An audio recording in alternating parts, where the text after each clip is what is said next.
আজকে ভালো খাসির মাংস নিয়ে এসেছি। চলো আজকে রবিবারের বাজার আর আমার বিলেটেড বার্থডের খাবারটাও বাকি, তাই আজকে আমার স্পেশাল ডিশ হান্ডি মাটন করব।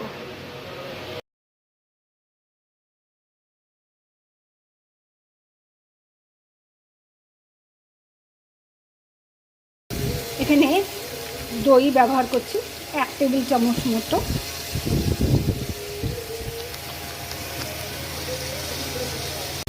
দেবো হলুদ, 1 চা চামচ মতো হলুদ দিলেই হবে। কিছু নুন এখন দেবো ম্যারিনেটের সময়, আর কিছুটা আমি ঝোল বানানোর সময় দেবো। ভালো করে এটা মাখিয়ে আমি রেখে দেবো কিছুক্ষণের জন্য। মোটামুটি 1 থেকে 1.5 ঘন্টাই রাখবো আমি।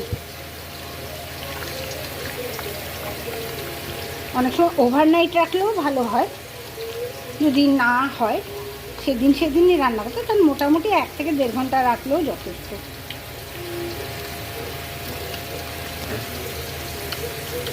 মাটির হাঁড়িতে মাংস রান্নার আগে আমি মাংসটাকে কিছুক্ষণ একটু কড়াইতে কষিয়ে নিই, কারণ মাটির হাঁড়িতে পুরোটা কষানো একটুখানি অসম্ভব হয়, অন্তত আমার জন্য হয়।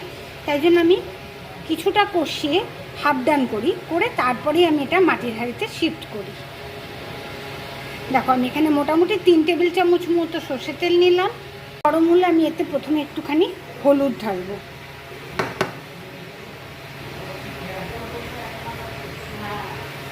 তাহলে মাংসের রঙটা খুব সুন্দর আসে। তারপরে আমি দেব তেজপাতা। এবার আমি এতে আদা টমেটো এই পেঁয়াজ আর টমেটো বাটাটা দিয়ে দেব।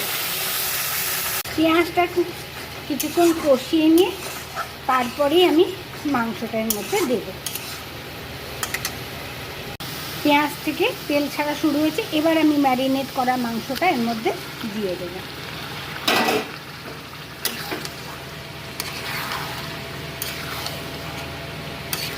যেহেতু মাটির হাঁড়িতে নাড়তে একটু অসুবিধা হয়, তাই জন্য আমি কড়াইতে একটুখানি কষিয়ে নিয়ে তারপরেই মাটির হাঁড়িতে এটাকে বসাই।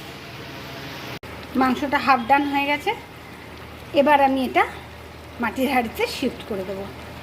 মাটির হাঁড়িতে শিফট করে দিলাম। এবার আমি এতে আলুটাও ঢেলে দেবো, দিয়ে এবার এটাকে আবার কষতে বসাবো।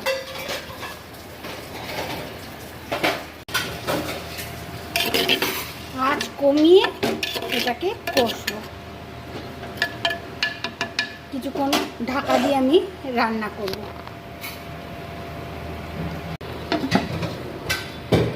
মাংস কষা চলছে, এবার আমি এর মধ্যে আবার কিছুটা লবণ দেবো। এর আগে আমি ম্যারিনেশনের লবণ দিয়েছিলাম, তাই এবার পরিমাণ মতো লবণটা দিলাম। আমি এতে দেবো গরম মশলা।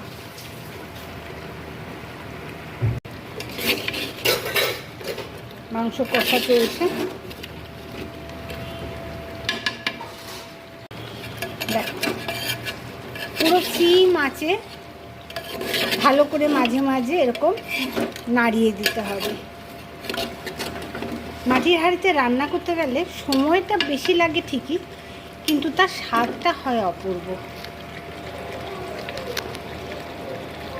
আমার মাংস কষা হয়ে গেছে, এবার আমি এতে যতটা ঝোল লাগবে সেই পরিমাণ মতো জল দিয়ে দেবো।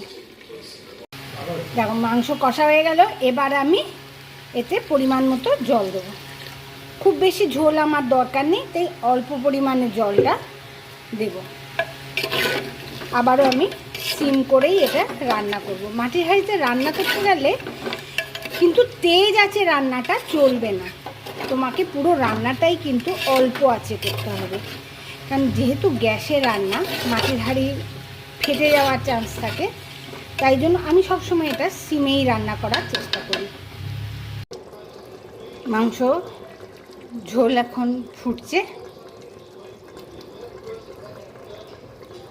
মাংস আর একটু সেদ্ধ হলে আমি এটা নামিয়ে দেবো।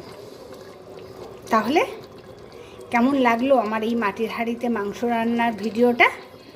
যদি তোমাদের ভালো লেগে থাকে তাহলে কিন্তু আমাকে লাইক শেয়ার কমেন্ট করো। আর তোমাদের কাছে যদি মাটির হাঁড়িতে আরও কোনো রান্নার রেসিপি থাকে আমাকে কিন্তু শেয়ার করো।